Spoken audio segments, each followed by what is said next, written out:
Dios. Dios los bendiga, amados hermanos. Somos bendecidos, ¿verdad que sí? Somos bendecidos. Como todos los miércoles, desde hace ya un tiempo, estamos estudiando la palabra del Señor y estamos estudiando principalmente el manifiesto doctrinal de nuestra casa, que es lo que nosotros creemos como iglesia. Queremos a todas las visitas, a los que nos visitan por primera vez, pues queremos darle un abrazo fraternal en el nombre de Jesús. Esta es su casa. Amén. A todos los que nos ven por el internet también, pues ya saben que no solamente se limiten a vernos por internet, sino que dennos la visita de vez en cuando, que aquí la cosa está mejor todavía. Amén, gloria a Dios. Estamos estudiando hoy un tema que la verdad que es también de mis favoritos, y es el tema titulado La gracia de Dios. La gracia de Dios. Yo pienso que la verdad es que hace un tiempo estuve leyendo un libro que se llama El despertar de la gracia. Y principalmente pues este libro hablaba sobre una situación que estuvo ocurriendo en la iglesia, en términos generales en los Estados Unidos, hace como 25 años de esto, donde hubo un despertar de lo que es la gracia de Dios en la gente. Ay, gracias por tener gracia hacia mí.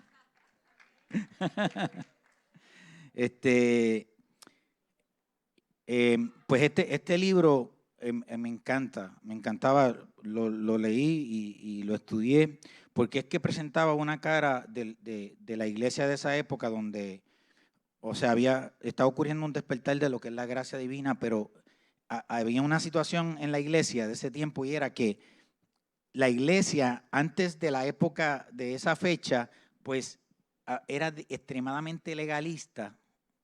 Entonces, su enfoque era en cuanto a la condenación, en cuanto a la carga. La palabra gracia no se usaba correctamente. Entonces, bueno, la iglesia cuando descubre, por decirlo así, los beneficios de la gracia, pues la iglesia en esa época pues comienza a tergiversar los principios de lo que es la gracia divina. Entonces, se estaba convirtiendo ya la gracia en un libertinaje. Entonces, pero ¿qué pasa? Nosotros como iglesia, nuestra doctrina, nosotros somos una iglesia que creemos firmemente en la gracia. Yo creo firmemente en la gracia, pero a la misma vez yo creo en la misericordia de Dios. Y ambas palabras se parecen, pero no es lo mismo, y vamos a ver eso. ¿Qué es la gracia? En el Antiguo Testamento, pues se usa la palabra charis, una palabra griega, que significa favor, bendición o bondad. Entonces estamos hablando del charis, ¿de quién? De Dios hacia el hombre, ¿ok?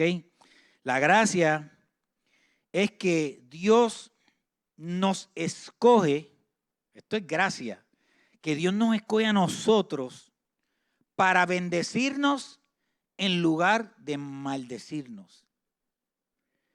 O sea que a pesar de nuestro pecado, a pesar de que nosotros merecemos maldición, el hombre merece maldición, pero Dios manifiesta su bondad, manifiesta su bendición y manifiesta su favor al hombre a través de la gracia. ¿Ok? Y el asunto es que muchas veces nosotros confundimos la palabra gracia con la palabra misericordia. Y es que a pesar de que ambas palabras se parecen mucho, son diferentes. Tienen connotaciones diferentes. La misericordia es no ser castigado por lo que merecemos ser castigados. Eso es misericordia. Es que Dios, que nosotros merecemos el castigo y la muerte eterna, pero Dios extiende su misericordia hacia nosotros y no nos castiga. ¿Ok? Pero la gracia es recibir una bendición, recibir la bendición de Dios que no nos merecemos. O sea, tanto la gracia como la misericordia, ambas son producto del amor de Dios hacia el ser humano. ¿Ok? Ambas son producto de Dios, sale de Dios mismo hacia el ser humano. Es un regalo de Dios, ambas cosas. Pero muchas veces nosotros tenemos a confundir la gracia con la misericordia. Y es incorrecto confundirla, porque la misericordia es que Dios no nos castigue como lo merecemos por nuestros pecados. Y gracia es que Dios nos bendiga a pesar de que no merecemos su bendición. ¿Me estoy explicando, amado hermano? ¿Sí? Ok. Misericordia, gloria a Dios. En otras palabras, misericordia es que Dios nos perdone los pecados, y gracia es que Dios nos bendiga y nos muestre su favor inmerecido. La misericordia es la liberación del juicio por parte de Dios. Es que Dios nos libera en el juicio, nos da un chariz, un favor. Ok, eso es la misericordia, nos da un favor. Es como cuando el juez ve toda la prueba y dice, pero si este tipo es acusado, este tipo es culpable, este tipo merece la cárcel, la pena de muerte. Pero viene otro y dice, no, espérate, yo voy a dar mi vida por él. Porque yo lo amo tanto a esa persona que yo voy a dar, eso es misericordia. Y la gracia, ¿saben qué? Es que Dios sea tan bondadoso con nosotros que a pesar de que no merecemos su bondad, de momento Él como un papá se aparece con un regalito. Oye, hijo, te portaste mal, tuviste malas notas en la escuela, pero ¿sabes qué? Toma este regalo para mostrarte que yo todavía sigo confiando en ti y que yo todavía sigo poniendo mi esperanza en ti. Yo creo que es la manera más sencilla de nosotros poder definir lo que es misericordia o describir lo que es misericordia y lo que es la gracia. Y hermano, es que todos nosotros hemos pecado y estamos destituidos de la gloria de Dios. Eso lo dice la Biblia. Todos hemos pecado. Por cuanto todos pecaron, están destituidos de la gloria de Dios. Todos se supone que muramos y que seamos condenados a estar lejos de Dios eternamente. Y eso lo hablamos la semana pasada. Pero la misericordia de Dios nos otorga el perdón a través de la muerte de su Hijo amado en la cruz. Pero no solo se limitó Dios a mostrarnos misericordia a través de la muerte de su Hijo, sino que también nos otorga su gracia, aun siendo sus enemigos, porque éramos enemigos de Dios, eso lo dice la Biblia. ¿Sabes? Es como si tú le das un regalo a esa persona que tú reconoces como tu enemigo. Eso es gracia de verdad. Dice Romanos 5:10, pues como nuestra amistad con Dios quedó restablecida por la muerte de su Hijo amado cuando todavía éramos sus enemigos, con toda seguridad seremos salvos por la vida de su Hijo.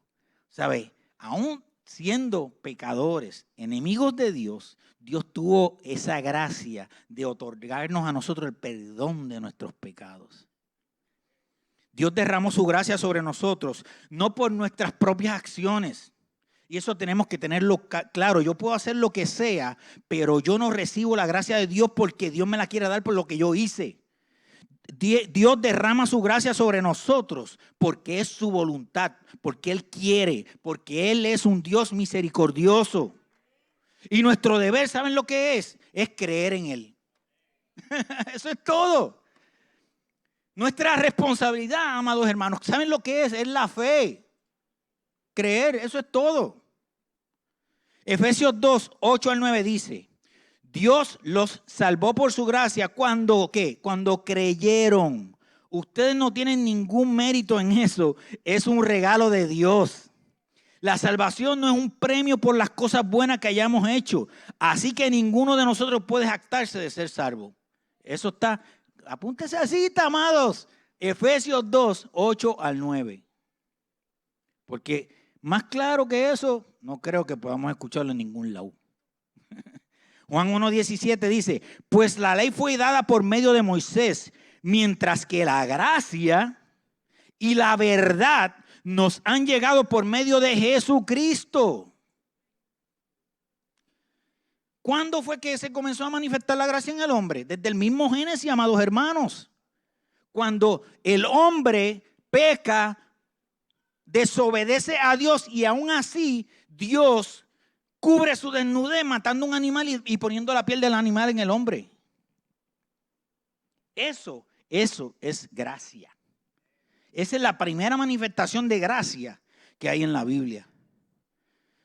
Y nosotros, pues, nuestra doctrina hace unas declaraciones respecto a la gracia que son poderosas y que manifiestan el corazón de esta congregación. La primera es que la gracia es la manifestación inmerecida del inigualable amor de Dios. No hay amor mayor que el de Dios. Porque de tal manera dio a su Hijo un unigénito para que todo aquel que en él crea no se pierda, mas tenga ¿qué? Vida eterna. Óigame, amado hermano, eso no es gracia. Eso es gracia. Efesios 2, 4 al 6 dice: pero Dios es tan rico en misericordia y nos amó tanto que a pesar de que estábamos muertos por causa de nuestros delitos y pecados, nos dio vida cuando levantó a Cristo de los muertos. Eso solo por la gracia de Dios que ustedes han sido salvos. Esa es la gracia de Dios. Esa es la manifestación inigualable del amor de Dios, porque Dios dice la Biblia que es amor. Su propio ser es amor. Él no tiene amor. Él es amor. Y eso es algo bien grande. Yo por más que me saque la sangre, por más que haga lo que sea, yo soy puertorriqueño. O sea, eso está ahí. Yo soy lo que soy y punto. Por más que un hombre se viste de mujer, sigue siendo hombre, lamentablemente. O sea, no hay nada que tú puedas cambiar de ti mismo porque tú eres lo que eres. Y Dios, amados hermanos, es que amor. Lo dice la Biblia.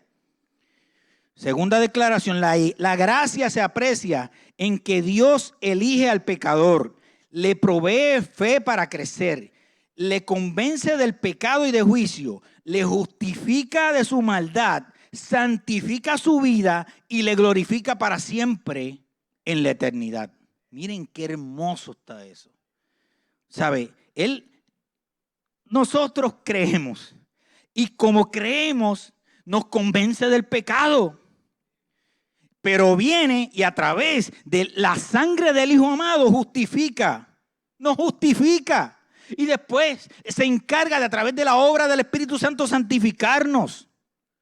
Y encima de todo eso, entonces ahí es que se ve la gracia bien profunda. Encima de todo eso nos glorifica para siempre por la eternidad.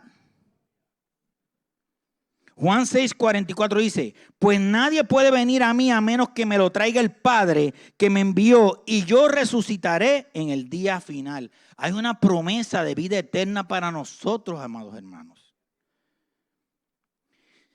Romanos 8:28 al 30 dice: y sabemos que Dios hace que todas las cosas cooperen para el bien de quienes lo aman y son llamados según el propósito que Él tiene para ellos. Pues Dios conoció a los suyos de antemano y los eligió para que llegaran a ser como su Hijo, a fin de que su Hijo fuera el hijo mayor entre muchos hermanos. Después de haberlo elegido, Dios los llamó para que se acercaran a Él. Y una vez que los llamó, los puso en la relación correcta con Él. Y luego de ponerlos en la relación correcta con Él, les dio su gloria. Amados hermanos, la palabra de Dios es hermosa. La tercera declaración dice: la gracia, hermanos y hermanas, esto es bien poderoso. La gracia demuestra su poder soberano al trabajar junto con el libre albedrío del ser humano, logrando el fin predispuesto por Dios. Dios, amados hermanos, es soberano. Dios es soberano. Qué difícil se nos hace a los seres humanos nosotros entender ese concepto de que Él es soberano. Él tiene el control de todo y usa ese control para que se cumpla su plan perfecto. Y claro, hasta la humanidad toma decisiones Y es totalmente responsable de esas decisiones y va a tener consecuencias esas decisiones. Ahora, ¿cómo nosotros podemos reconciliar la parte de que Dios es soberano con la responsabilidad de las decisiones? ¿Cómo podemos reconciliar ambas partes? Y es que hay un asunto en esto doctrinal, y es que la teología, las tradiciones teológicas quieren presentar como que ambas posturas son irreconciliables.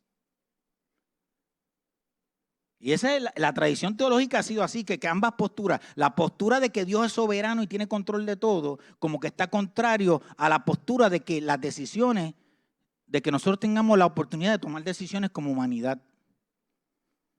Sin embargo, la Biblia nos dice que Dios como soberano, Él usa la elección del hombre como recurso para el cumplimiento de su plan y propósito. Tanto la predestinación como la responsabilidad personal son bíblicas, son verdaderas y coexisten. No hay problema entre ellas, amados hermanos. Y es algo que tenemos que entenderlo de una vez por todas. Dios conoce su creación antes de que exista y por ende determina cosas importantes para su creación. Él hace un plan. Él establece un plan para ti y para mí. No, hay un plan con nosotros. Nosotros no somos un accidente. No fue que llegamos al mundo y de momento, por las cosas las decisiones que tomamos, pues Dios decide que va a hacer esto. No, ya Dios lo había decidido desde antes. Desde antes, cuando nosotros entendemos ese concepto, amados hermanos, no hay nada ni nadie que nos podrá apartar del amor del Señor. Nada ni nadie. Tanto la predestinación como la responsabilidad son bíblicas, amados hermanos. La responsabilidad de cada cual. Y es que Dios como creador, dueño y soberano, elige la existencia de su soberanía. Él decide ser soberano. Y a su vez permite que la responsabilidad de que nosotros elijamos y voluntad humana con el solo propósito de cumplir su plan perfecto. Al fin y al cabo, Él como soberano va a cumplir su plan perfecto. Punto. Él no basa sus planes en lo que pasará en el futuro, sino que Él determina lo que pasará en el futuro. Estoy explicándome, amados hermanos. Él no espera que pase algo para Él decidir. Él decidió lo que va a pasar.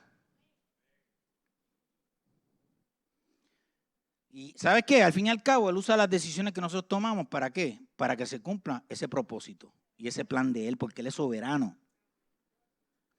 Romanos 8:28 dice, ahora bien, sabemos que Dios dispone todas las cosas para el bien de quienes lo aman, los que han sido llamados de acuerdo con su propósito. Y hay otra versión que dice, todas las cosas cooperan, todas las cosas se alinean a la palabra de Dios, que es el que determina lo que va a pasar. Él es el que dice qué va a pasar. Y entre esas cosas están nuestras decisiones, amados hermanos. Y yo les recomiendo que lean Romanos 9 cuando puedan, leanlo completo. Romanos 9. Que no lo voy a leer porque yo sé que ustedes lo van a leer en sus casas, Romanos 9. Amén. Amén. ¿Qué tú crees, José? Lo leemos. Amén. Efesios 1, 3 al 6 dice, toda la alabanza sea ¿para quién? Para Dios, el Padre de nuestro Señor Jesucristo, quien nos ha bendecido con toda clase de bendición espiritual en lugares celestes, porque estamos unidos a Cristo. Verso 4, incluso antes de haber hecho el mundo, ¿qué pasó? Dios nos amó y nos eligió en Cristo para que seamos santos e intachables ante sus ojos. No lo estoy diciendo yo, amados hermanos. ¿Quién lo está diciendo? La palabra de Dios. Pablo está siendo inspirado por el Espíritu Santo. Verso 5, Dios decidió de antemano adoptarnos como miembros de su familia al acercarnos a sí mismo por medio de Jesucristo. Dios decidió, esa palabra es importante. Que mucho batallamos con eso, Dios mío. El 6 dice, de manera que alabamos a Dios por la abundante gracia que derramó sobre nosotros, los que pertenecemos a su Hijo amado. Y yo quiero que desmenucemos esta lectura. Yo quiero que veamos esta lectura así al detalle. Lo primero que quiero que veamos es el verso 3. ¿Qué dice el verso 3? Dios nos ha bendecido espiritualmente con el propósito de que estemos unidos ¿a qué? A Cristo. O sea, la bendición espiritual que nosotros tenemos, amados hermanos, tiene un propósito. Y como tiene un propósito, es voluntad de Dios y es soberanía de Dios entregárnosla. No es porque nosotros merezcamos esa bendición espiritual. Yo oro en obediencia a lo que Dios ha hecho por mí. No es que yo oro para que Dios haga en mí. Sí, tenemos que pedirle al Señor que obre en nosotros a través del Espíritu Santo, pero es su voluntad obrar en nosotros. O sea, no hay manera de que yo haga la vía crucis de qué sé yo ni qué, ni que camine de rodillas. Eso a mí no me va a traer la bendición de Dios porque ya hemos sido bendecidos. Ya hemos sido prosperados. Esa bendición ya se determinó desde antes de la fundación del mundo. Amados hermanos, me estoy explicando. ¿Sí? Es que veo a algunos como seriotes. Y me preocupo, yo digo, ¿será que no me entienden o algo así?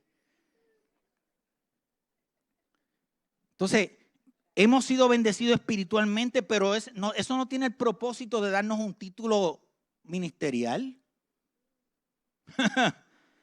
Yo no soy pastor o profeta o apóstol porque Dios me bendijo espiritualmente para eso. Dios me bendijo a mí espiritualmente para que estemos unidos a Cristo, para conectarnos a Cristo.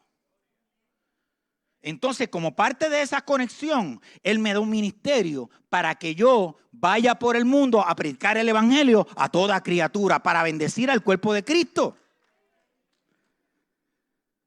El verso 4 dice, Dios nos eligió porque nos amó desde antes de nuestra existencia con el propósito de ¿qué? De que seamos santos gracias a que estamos en Cristo. No está diciendo estamos con Cristo. Dice estamos en Cristo, dentro de Cristo.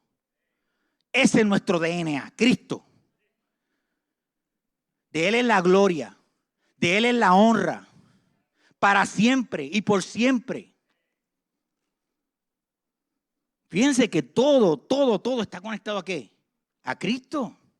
Primero, nos bendice espiritualmente para que estemos unidos a Cristo. El verso 4 dice que nos eligió porque nos amó para que estemos en Cristo. Y el verso 5 dice, Dios decidió adoptarnos como hijos por medio de Cristo. O sea, gracias a la intervención de Cristo.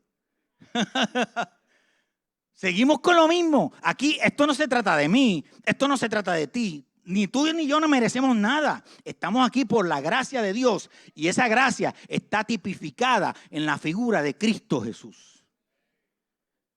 Eso estaba brutal. Y el verso 6, Dios derramó en nosotros esa gracia. ¿Por qué? Porque somos de quién, de Cristo. Entonces, ¿qué podemos hacer para establecer una armonía con el plan de Dios? Ya que Él es soberano y Él estableció el plan, ¿cómo yo me puedo conectar a ese plan? ¿Cómo yo puedo seguirlo? ¿Cómo yo puedo obedecer a ese plan maravilloso? ¿Cómo hacemos para tomar las decisiones correctas, amados hermanos? Vamos a Proverbios 3:6. Dice, busquen su voluntad en todo lo que hagan. ¿Qué dice? Busquen su voluntad en todo lo que hagan y Él les mostrará cuál camino deben tomar. O sea, si yo busco la voluntad de Dios, si yo me conecto a la voz de Dios, si yo me conecto a la palabra de Dios, si yo estoy en comunicación constante con Dios, si yo estoy ahí agarrado de Dios, si yo estoy agarrado del Espíritu Santo, ¿qué es lo que va a pasar? Yo voy a reconocer su voz, yo voy a obedecer su voz. Mira, no va a fallar eso jamás. Jamás va a fallar. Es desarrollar nuestra comunicación con Dios. Juan 10:27 dice, mis ovejas ¿qué? Reconocen mi voz, yo las conozco y ellas me siguen. Tenemos que primero, antes, reconocer la voz de Dios. Si no tenemos esa capacidad de reconocer la voz de Dios, ¿cómo vamos a conectarnos a su voluntad? ¿Cómo voy a conectarme a su propósito? Cuarta declaración. La soberana gracia excluye la jactancia y el orgullo y promueve en el creyente la humildad. Santiago 4:6 dice, y Él da gracia con generosidad. ¿Cómo da Él la gracia? ¿Y qué es la gracia? Favor inmerecido. Él nos da su favor inmerecido generosamente. Y dice, como dicen las escrituras, Dios se opone a los orgullosos, pero da gracia a los humildes. Entonces, hay algo conectado a la gracia de Dios y a qué? A participar de esa gracia cuando mi corazón está dispuesto a humillarme ante Dios. Si yo sigo con una arrogancia en mi corazón, decidiendo por mí mismo las decisiones, tomando las decisiones, entonces yo no me estoy conectando a la voluntad de Dios. Ahora, cuando la decisión que yo tomo fue consecuencia de que yo estoy conectado y comunicado con Dios, mis decisiones van a ser acertadas.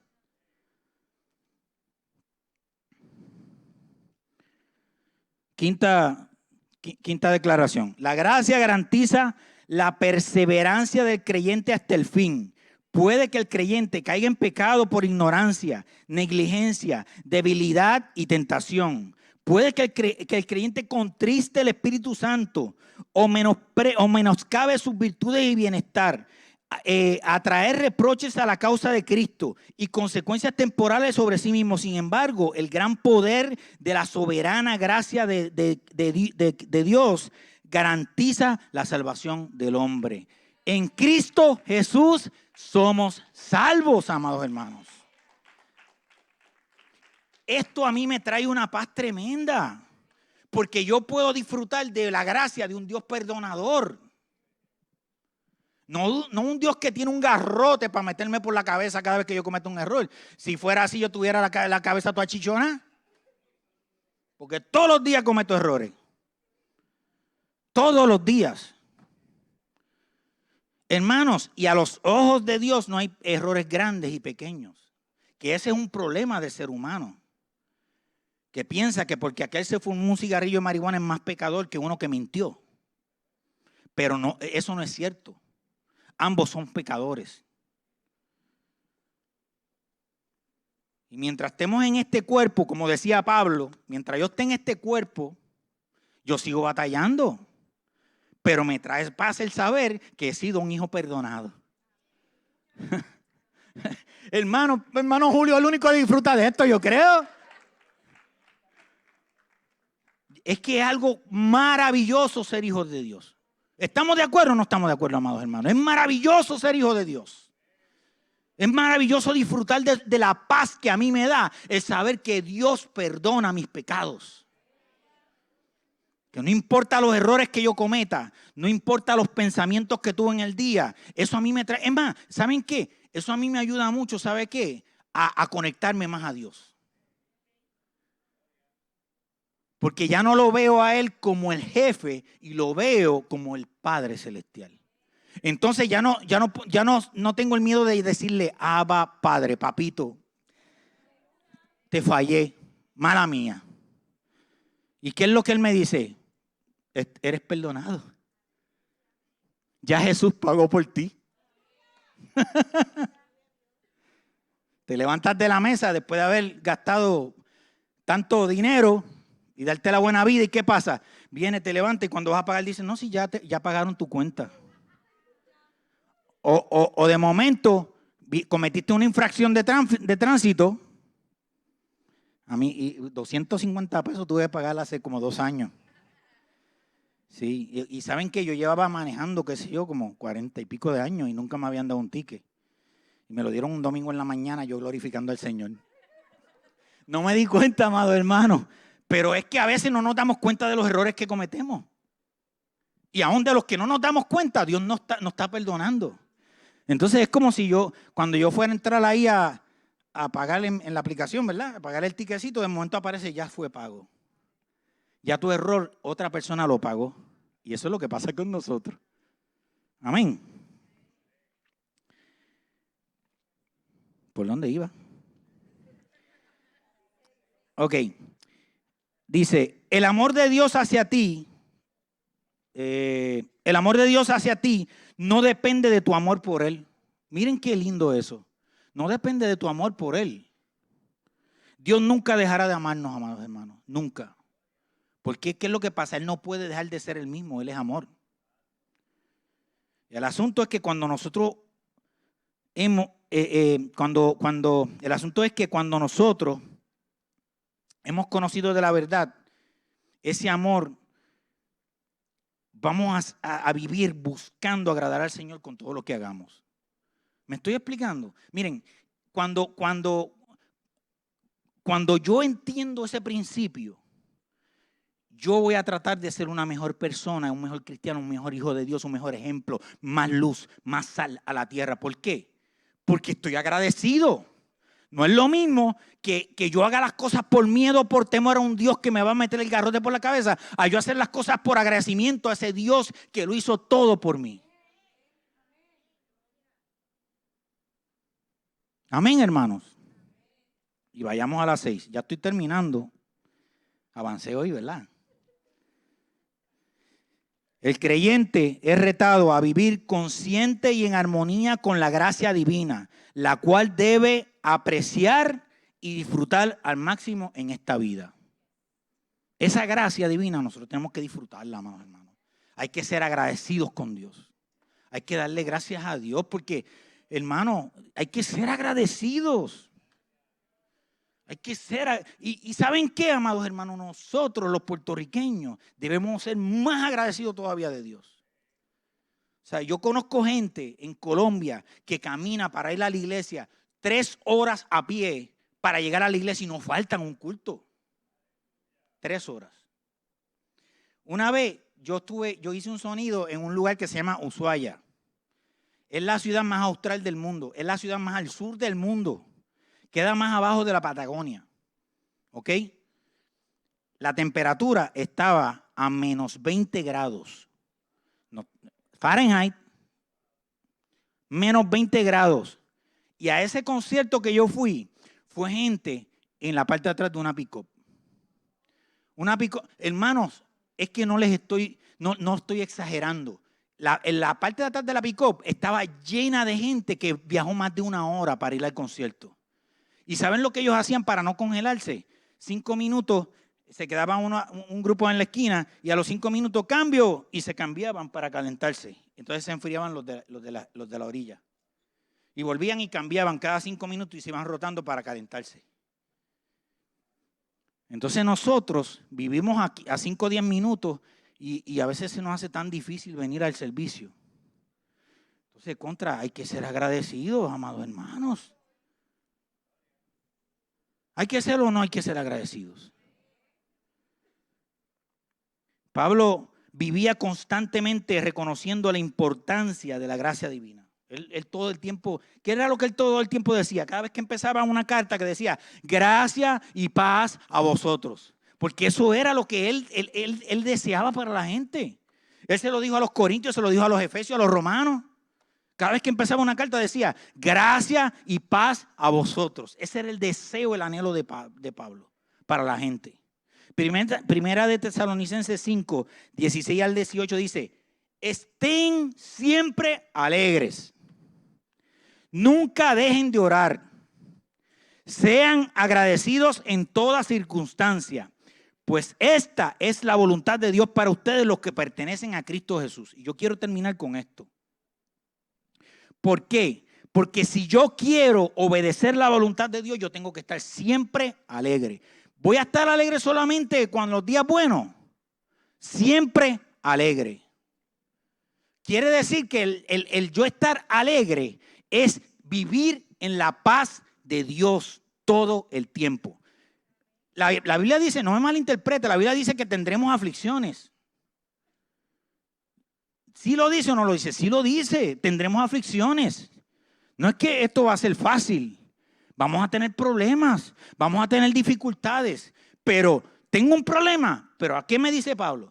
Estad siempre alegres. ¿Por qué? Porque yo sé, y esto me trae paz, yo sé que algún día voy a tener un cuerpo renovado. Algún día voy a disfrutar por la eternidad. Algún día voy a tener un cuerpo sin enfermedad, sin dolor, que no me duela más la rodilla como me duele ahora. Algún día, amados hermanos, pronto, y ya eso está determinado por el soberano Dios. Ya está determinado, visualízalo, disfrútalo desde ahora. Estad siempre gozosos, siempre alegres. Lo segundo, no dejen de orar, no dejen de comunicarse con el Padre. El día que dejas de comunicarte con tu Padre, ¿cómo vas a reconocer su voz cuando te hable? Porque no sabes quién te está hablando, si es el diablo o es él. Oye, soné ahí medio pentecostal, pero es la verdad. Es la verdad. ¿Saben que el enemigo es padre de qué? De toda mentira. ¿El enemigo es padre de qué? De la verdad.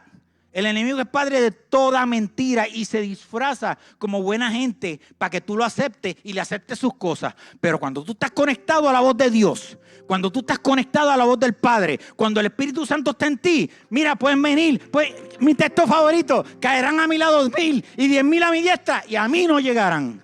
No van a llegar a mí. ¿Por qué? Porque yo estoy protegido por la sangre de Cristo. Yo vivo en el Espíritu Santo. Mi vida está dominada por el Espíritu Santo. Mi vida no está dominada por la duda. Mi vida no está dominada por las mentiras del enemigo. El enemigo te quiere hacer parecer a ti como que eres un fracasado, como que eres un enfermo, como que todo lo que haces está mal. Pero ¿saben qué? Cuando yo reconozco la voz de mi pastor, de Jesús, del Espíritu Santo, no hay nada que pondrá duda en mi corazón. Porque yo sé identificar su voz. Y yo sabré que, mira, ¿qué pasó aquí? ¿Qué pasó? Te reprendo en el nombre de Jesús, mi hijito. Esa voz no es la de Dios. Dios dijo que yo soy ¿qué? Real sacerdocio, pueblo escogido, nación santa. Oh, Dios mío, santo Jesús. Santo Jesús. No saben cómo esto que yo les estoy predicando, amados hermanos, yo lo he vivido. No tienen idea de las luchas que yo tuve en una ocasión. Pero cuando se me reveló a mi vida esta gran verdad de la soberanía de Dios en mi vida y de que cómo Él me ve, yo no le creí más las mentiras al enemigo. El diablo no pudo seguir mintiéndome, porque yo reconozco la voz de mi pastor diciéndome: tú eres mi hijo amado. No hay nada ni nadie que podrá alejarte de mí. Gloria a Dios. Gloria a Dios. La gracia nos da paz, nos da confianza, nos empodera como hijos de Dios, amados, y nos da libertad. Y nos da libertad. Y voy a cerrar con Romanos. Ahora sí estoy terminando. Perdóname, pero no, esta vez sí voy a terminar. Romanos 6:14 dice: el pecado ya no es más su amo, porque ustedes ya no viven bajo las exigencias de la ley. En cambio, viven en la libertad de la gracia de Dios. En la libertad de la gracia de Dios. ¿Qué les parece si nos ponemos de pie y le damos gracias al que nos da la gracia? Gloria a Dios. Gloria a Dios. Les digo, amados hermanos, cuando yo entendí esta gran verdad, cuando yo comprendí en mi corazón, ¿sabe? ¿Saben que mi enfoque cambió? Ya yo no estoy pensando qué no hacer, sino ahora yo pienso qué voy a hacer por el reino. Ese es el cambio de mentalidad. ¿Qué voy a hacer por el reino? Padre, te doy las gracias, Señor, por tu amor y misericordia. Gracias por tu Espíritu, Señor. Gracias, Señor, por tu gracia inmerecida, Señor. Porque tú te nos revelaste a nosotros. Porque tú decidiste amarnos primero. Porque tú enviaste a tu Hijo para que en lugar de nosotros morir, Él morir por nosotros y nosotros tener la vida eterna. Gracias, Señor. Gracias, Señor. Gracias, Dios mío. Señor, y quiero acercarme a ti cada día más. Quiero reconocer tu voz y quiero creerte. Yo te creo, Padre amado. Yo decido, Padre amado, por fe, creer en ti, en que tú eres un Dios bondadoso, un Dios de poder, un Dios capaz de libertarme, de darme la libertad, Padre amado. Y yo quiero, Padre amado, disfrutar de esa libertad, Señor. Y voy a ser agradecido contigo, de ahora en adelante, agradecido contigo, Señor. En el nombre de Jesús. Amén, amén, amén. Gloria a Dios. Gloria a Dios. Dale fuerte.